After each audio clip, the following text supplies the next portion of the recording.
So enterprises, when selecting and implementing HR tech, should consider the employee experience really front and center.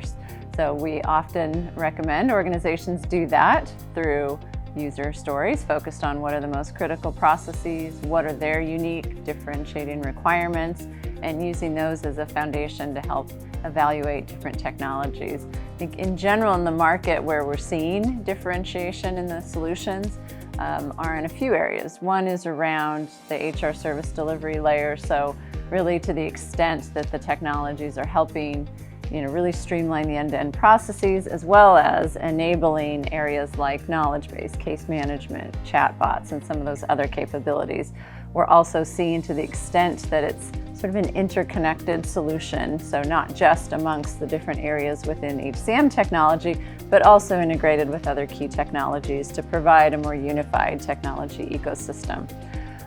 We're also seeing the depth and breadth of the analytics and being able to provide sort of really, a lot of actionable insights for HR leaders and for the business, as well as to the extent some of these solutions are incorporating AI and automation to,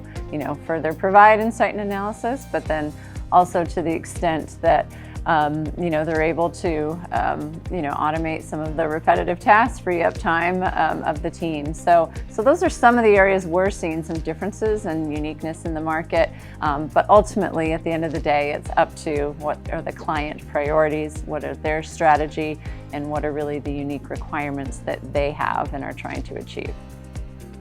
Thoughts, Tanvi,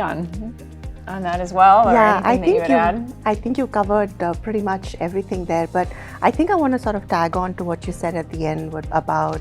how it fits in with the larger organization. So definitely when companies are thinking about implementing HCM tech, obviously look at the bigger picture, take a step back and look at your technology landscape and how the new technology fits in with that. What's both the short-term and the long-term approach to meeting and achieving those business outcomes with the intention of implementing the new technology. So along with, obviously features and functionality and use cases and things like that, I think looking at the bigger picture in terms of